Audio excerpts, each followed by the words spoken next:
আবুল, জি তালুকদার সাহেব। এবার রমজানে মনে হয় চাইলের দাম একটু বাড়বো। কেজি প্রতি মনে হয় 5 থেকে 6 টাকা তো হইবই। জি তালুকদার সাহেব, এবার গোডানো যে মালামাল মজুত করা আছে, তেল পেঁয়াজ চিনি মিনি যেটা মজুত আছে, তার সব দাঁড়িয়ে দামে বাড়বে। ঠিক কইছস। আরে বেটা, ডাইনে টাকা আর বামে টাকা, আর টাকায় আর টাকা। আমি টাকার ধান্দাইতে বেটা চলি, বুঝছ না? তালুকদার সাহেব, আপনার বুদ্ধির প্রশংসা না করে পারলাম না। কেন রে আবুল? আপনি রমজানের 2 মাস আগ থেকে রমজানের যে প্রয়োজনীয় মালামাল মজুত করুন, আবার রোজা আইতেই এটি দ্বিগুণ লাভে বেচালায়। এত বুদ্ধি কইরা হই। আরে গাদা, মাথার চুল তো এমনি এমনি যায় নাই। আমি সারা বছর অপেক্ষা করি শুধু একটি মাসেরই আশা। আর এই 1 মাসে টিয়া দেই আপনার এই সিন্ডিকেটের রাজত্ব, তাই না তালুকদার সাহেব? ঠিক বলেছিস আবুল, যত মাল স্টক ততই টাকা। জি তালুকদার সাহেব, আবুল করে না কোনো ভুল। যাই হোক, কালকে চিনি ও ময়দা আর বেসনের গাড়ি আইব। এই মালগুলা তুই আমার পিছনের গুডাউনে রাখবি। জি তালুকদার সাহেব। ও আর শোন, গোডাউনে যে মাল আছে কেউ যেন না জানে। কাক কেউ জানবে না তালুকদার সাহেব। রে, পটুর জমা কি ঠিক মতো আইতেছে? জি তালুকদার সাহেব। কারো কাছে টাকা পাওনা নাই তো? 2-1 জনের কাছে কিছু পাওনা বাকি আছে। তুলে নিবি, ছোট লোকদেরকে বিশ্বাস করবি না। আর শোন, আমি বাড়ি যেতেছি, তুই দোকানটা বন্ধ করে আয় বলিস নাকি? জি তালুকদার সাহেব। এই চাবি।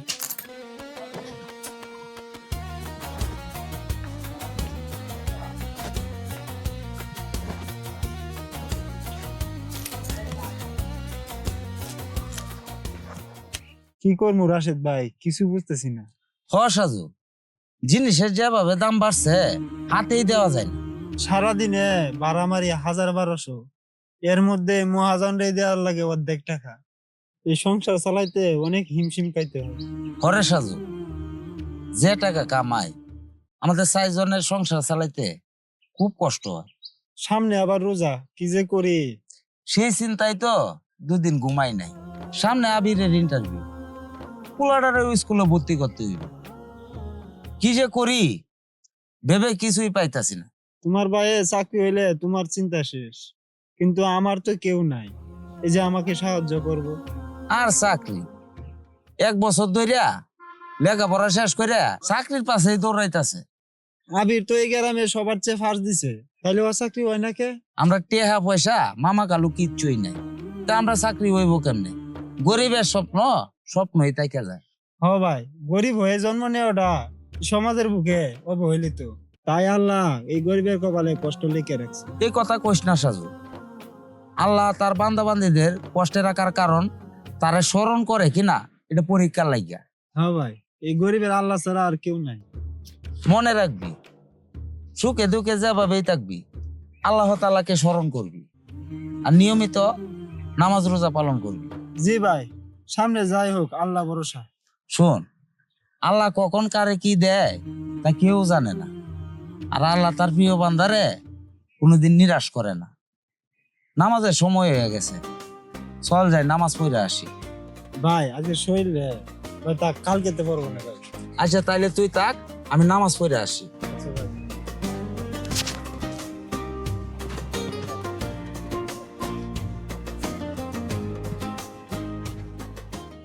বুর হলো কাজী নজরুল ইসলাম, বুর হলো দূর খোলো খোকমনি উতরে, উই ডাকে জুই শাখে ফুল খুকি ছুতরে। শোন বাবা, কি পড়তেছো? মা, আমি কবিতা পড়তেছি। আমার লক্ষ্মী বাপ, একদিন লেখাপড়া করে আমার বাবা অনেক বড় অফিসার হবে। আচ্ছা মা, পড়ালেখা করে কি অনেক বড় অফিসার হয়ে যায়? হ্যাঁ বাবা, অফিসার হইতে গেলে অনেক লেখাপড়া করতে হইব। তাহলে মা, কাকা অফিসার হয় না কেন? এ বাবা মানে কেন শুধু মিথ্যে স্বপ্ন দেখাচ্ছ ভাবি? আমাদের মতো গরিবরা শুধু পড়াশোনা করে বেকার টাকার জন্য, অফিসার হওয়ার জন্য না। আর অফিসার হতে গেলে মামা খালুর প্রয়োজন। অনেক টাকা পয়সার প্রয়োজন, যার কোনোটার সামর্থ্য আমাদের নেই।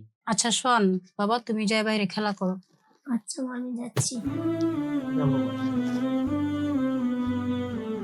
সাবধানে খেলা করো। ভাবি, লেখাপড়া করে ভালো রেজাল্ট করেও যদি চাকরি না পাই, তাহলে এই ভালো রেজাল্ট করে কি লাভ ভাবি? ধৈর্য হারাস না ভাই, আল্লাহ তাআলা আমাদের মনের আশা একদিন পূরণ করবেন। ভাবি, ভাইজানের সারা দিনের কষ্টের টাকা আমি বসে বসে খাচ্ছি, আমার সইছে না ভাবি। কেন রে, তোর ভাইজান কিছু বলেছে? না ভাবি, ভাইজান তেমন কিছু বলিনি। মা বাবা মারা যাবার পর থেকে আমাকে এই পর্যন্ত আনতে গিয়ে ভাইজানের যে কি কষ্ট করতে হয়েছে তা তুমি জানো না ভাবি। সবই জানি আবির। আর দেখো ভাবি, পড়াশোনা শেষ করে ভাইজানের কোনো উপকারেও আসতে পারছি না। এটা এটা আমার ব্যর্থতা। তো বলিস না আবির, একদিন দেখিস তুই অনেক বড় চাকরি পাবি ইনশাআল্লাহ। সেই আশাতেই তো পথ চেয়ে আছি, আল্লাহ কোন দিন সহায় হোক। ফিয়া আমানিল্লাহ। ও তোর চাকরি ইন্টারভিউ কবে? এই তো ভাবি, সামনে রবিবারে। বৃহস্পতিবার তো রোজাই, রবিবার দিন তোর ইন্টারভিউ।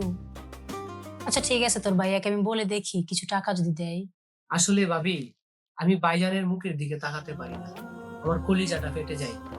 সারাদিন কত পরিশ্রম করে আমাদের জন্য। আরে দূর পাগল, বড় ভাইরা এরকমই হয়।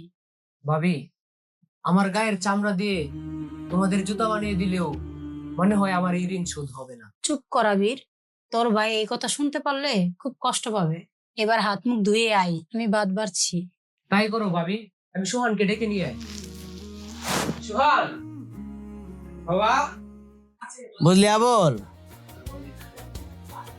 আরো যদি মাল স্টক নিতে পারতাম তাহলে কি লাভটাই না হতো। গোডাউন তো সব খালি হয়ে যেতেছে তালুকদার সাহেব।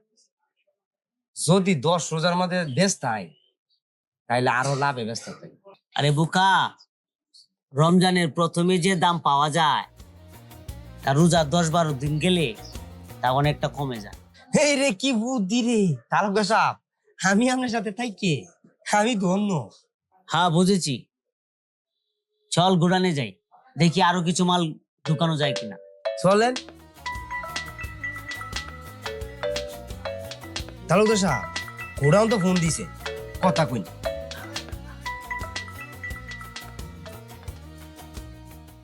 হ্যাঁ হ্যালো, বল। তালুকদার সাহেব, মল্লিক মা জানে 400 বস্তা চালের অর্ডার দিতে। হ্যাঁ, আর কত করে দিবে বস্তায়? জি, 3500 টাকা বস্তা। হ্যাঁ, আমাদের কিনা কত?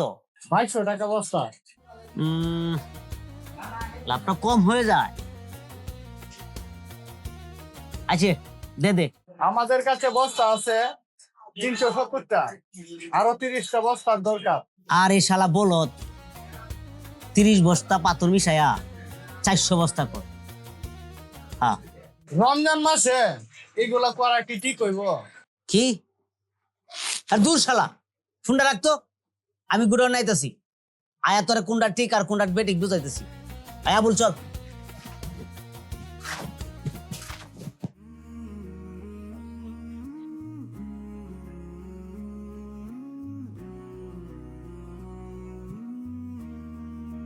ও তুমি এলে? হ্যাঁ আয়শা, কেন? না, একটা কথা বলতাম তোমাকে। কি কথা বলো? কিছু মনে করবে না তো? আরে না আয়শা, আজ পর্যন্ত তোমার কোনো কথাই কি আমি কোনো কিছু মনে করেছি? শোনো, রবিবারে আবিরের ইন্টারভিউ, ওখানে যেতে হবে। ও বুঝেছি। এই নাও, তুমি আবিরকে টাকাটা দিয়ে দিও। এত টাকা কোথায় পেলে? আজকে ওটু জমা দেয় নাই। মহাজন কিছু বলেনি? মহাজনকে বলিনি, দেখি কালকে দিয়ে দিই। কাল তো রোজা, বাজার সদাই কিছু করবে না? সে কাল দেখা যাবে। ভাইজান, তুমি এসেছো? হ্যাঁ, আয় বস।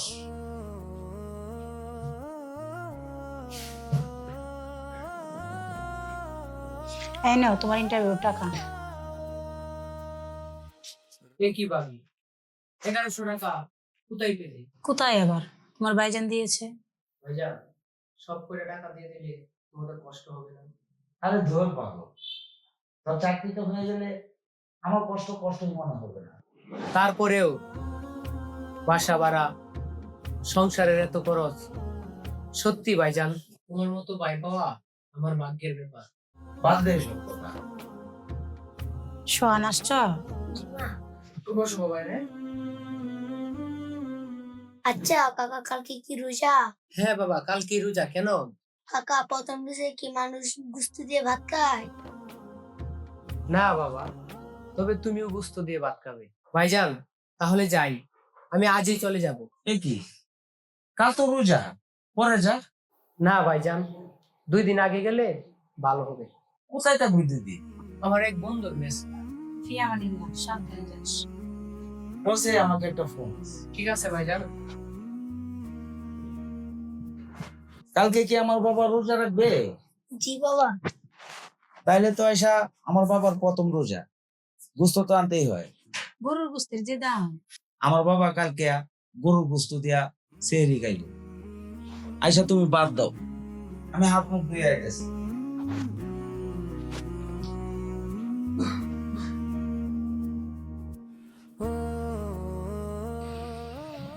আসসালামু আলাইকুম চেয়ারম্যান সাহেব। ওয়ালাইকুম আসসালাম।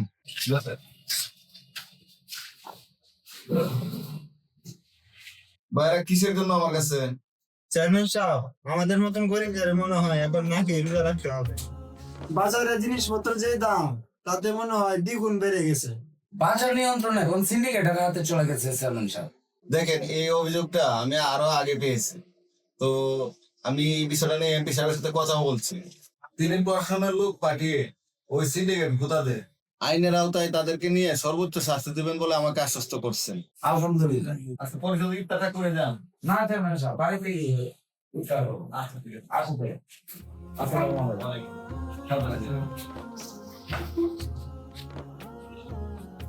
তুমি বাজারের খোঁজটা নিয়ে আমাকে একটু জানাবো, হ্যাঁ? জি চেয়ারম্যান সাহেব, কালকে সিন্ডিকেট করে আজকে আপনি এনেছেন। এখন তো তোমার বাবা দুপুরে খাবার খেতে আইলো না। বাবা আজকে গরুর গোশত আনবে। বাবা কি কালকে আমার রোজা রাখবে? জি। আমার লক্ষ্মী বাবা, মানুষটা আমাদের জন্য দিন রাত এক করে যে কষ্ট করতেছে, হে খোদা তুমি আগে একটা ব্যবস্থা করে দাও। মা, কাকা কবে আসবে? তোমার কাকা চাকরির জন্য গিয়েছে, আল্লাহর কাছে দোয়া করো তোমার কাকার চাকরি যেন হয়ে যায়। আমি। আমিন। মা, বাবা আসছে।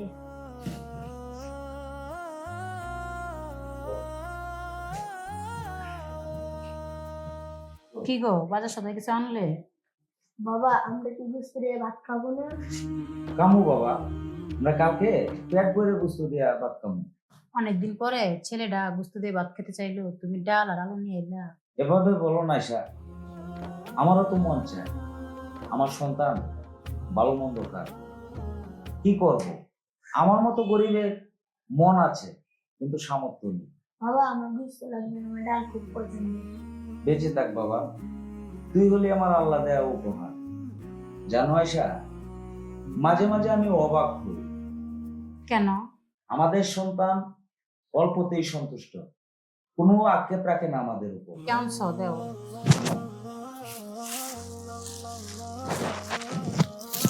আল্লাহ যাই রাখছে কপালে তাতে সন্তুষ্ট। আল্লাহ ভরসা। রহমতের ওই চাঁদের হাসি দেখলো সবার চোখ, মুছে যাক সব আধার কালো, দূর হয়ে যাক শোক। খুশি খুশিতে আজ ভরে উঠুক মুমিন মুসলমান,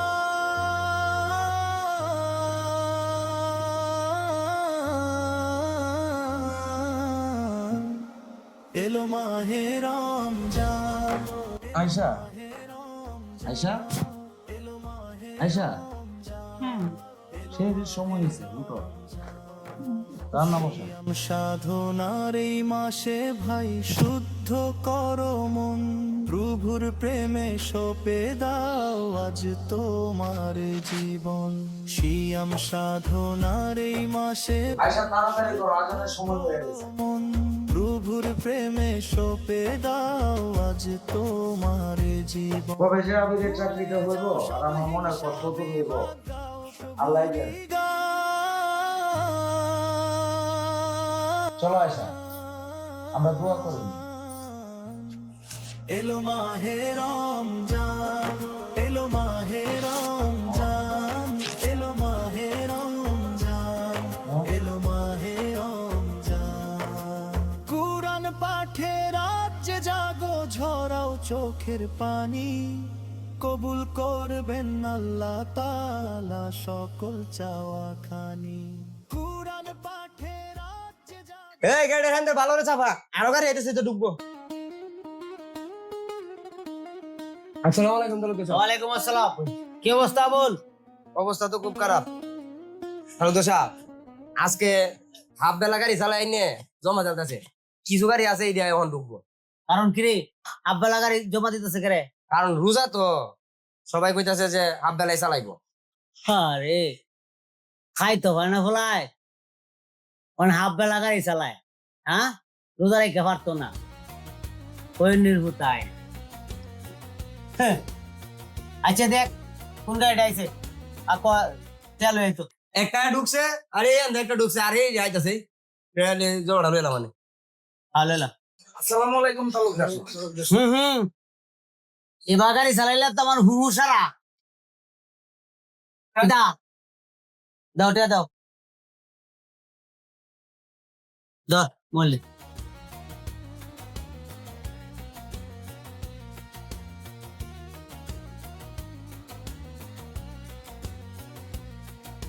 কত দিছ?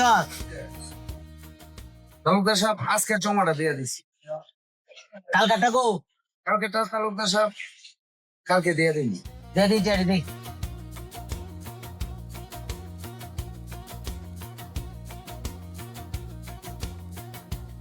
হ্যালো তালুকদার সাহেব বাজার সদাই কিছু করি নাই। আরে বেটা আমার তো বেটা দুনিয়া ইয়া হরে রইছে। তালুকদার সাহেব পোলাটা কইছিল গরু গোস্ত দিয়ে বাড়তে। ফুলা কইলে গরু উস্তে দেখা লাগবো। যা, আমার দরকার আছে টিয়া, এমনি গ্যারেজে অনেক বেশি নষ্ট, গাড়ি ঘুরে নষ্ট করে রয়েছে, টিয়া দরকার আছে। যে দিয়াছি ডাইল আর এই আলু কিনে লয়ে যা। ও ভাই তোর কি খবর? তালুকদার সাহেব নিশ্চিত তো গাড়ি আছে 2টা বাজে। দুইটা হাতে নিছ দি কত কামাইছ দে দি এটি তো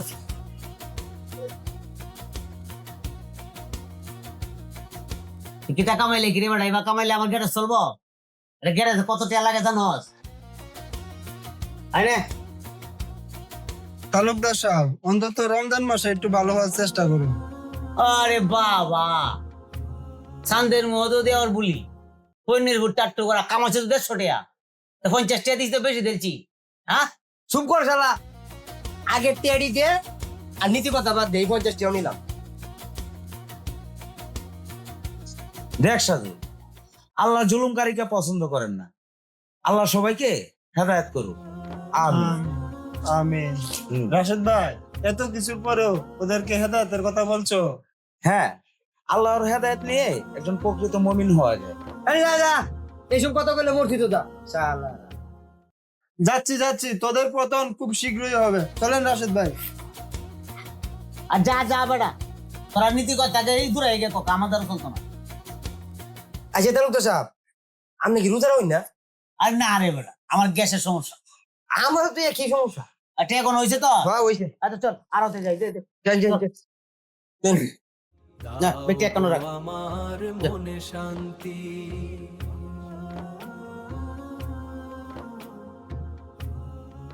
হে আল্লাহ, আপনার দরবারে লাখো কোটি শুকরিয়া, শেষ পর্যন্ত আমার চাকরিটা হয়ে গেল।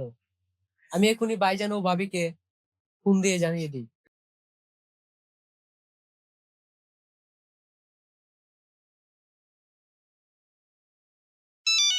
কি গো শুনছো? হ্যাঁ। আবিরে কল দিছি, দাঁড়াও। ও হ্যালো। হ্যালো ভাইজান। হ্যাঁ গো, তুমি ভালো আছিস? আলহামদুলিল্লাহ আমি ভালো আছি, তোমরা দোয়াই। ভাইজান, আমি একটা ব্যাংকের চাকরি পেয়েছি। তুই না কাল গেলি? ভাইজান, এর আগেও একটা ইন্টারভিউ দিয়েছিলাম, এখন ওরা জয়েন লেটার পাঠিয়ে নিশ্চিত করেছে। আলহামদুলিল্লাহ। কি গো শুনছো, আবিরের চাকরি হয়েছে। আলহামদুলিল্লাহ।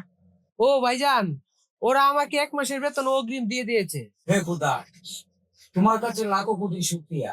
আমি এখন ভাবতেছি এই 1 মাসের বেতন এই গ্রামের গরিব অসহায় মানুষদের মাঝে বন্টন করে দিব। এই তো আমার ভাইয়ের মতো কথা। হ্যাঁ ভাইজান, এই কয়টা টাকা দিয়ে হয়তো গ্রামের অসহায় লোক কয়েকটা রোজা ভালোভাবে রাখতে পারবে। আলহামদুলিল্লাহ। তুই আসবি কবে? ভাইজান কালকে। তুই আমার ও সোহান কোথায়? সোহানকে দাও। এনে শোয়া, তোর কাকা কথা বলবো। হ্যালো কাকা। সোহান, তোমার জন্য কাল একটা আস্ত কাশি নিয়ে আসবো। আমরা সবাই একসাথে বসে ইফতারি খাবো। কি মজা। আচ্ছা তাহলে রাখি বাবা, হ্যাঁ, আল্লাহ হাফেজ। যাক সব আধার কালো দূর হয়ে যাক সব। শুনছেন তালুকদার সাহেব, রাশিদের ভাই নাকি অনেকগুলো চাকরি পেয়েছে। হ্যাঁ শুনেছি, ওর বেতনের সব টাকা নাকি গরিব দুঃখী মানুষকে বিলিয়ে দিচ্ছে। খালি তাই না, চেয়ারম্যান সাহেব সহ গ্রামের সব মানুষের দাওয়াতও করছে। হ্যাঁ আমাকেও করছে। যাইবেন কি? ঘরে বল যেমন ওর কাছে আমার অনেক কিছু শিখার আছে। ওই আমাকে অনেক কিছু শিখিয়েছে। আমি এখন থেকে সবকিছু ছেড়ে দিয়ে গরিব দুঃখী মানুষের পাশে সবসময় থাকতে চাই। আলহামদুলিল্লাহ। মুছে যাক সব আধার কালো দূর হয়ে যাক সব। খুশি খুশিতে আজ ভরে উঠুক মুমিন মুসলমান।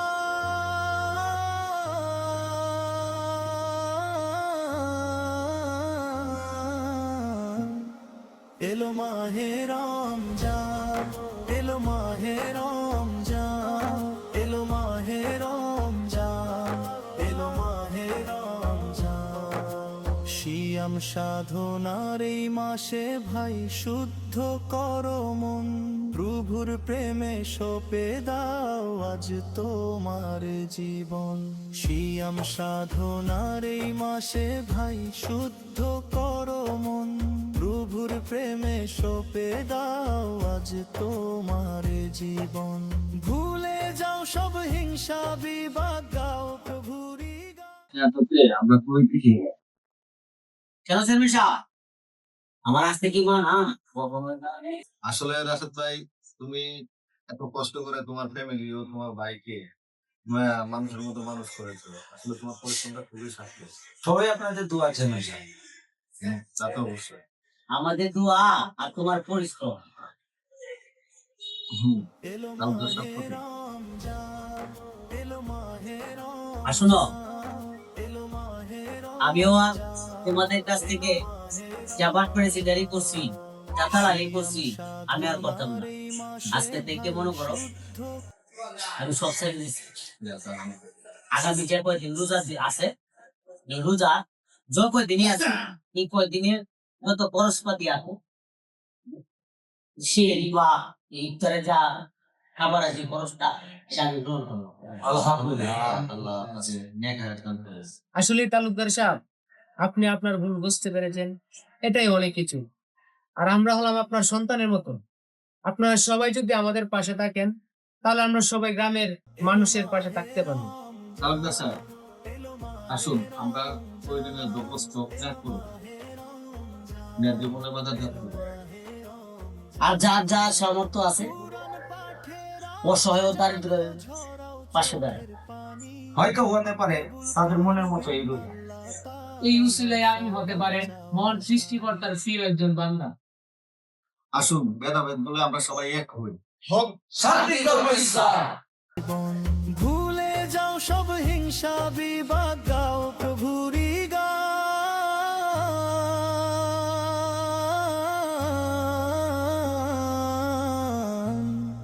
এলো মাহে রমজান, এলো মাহে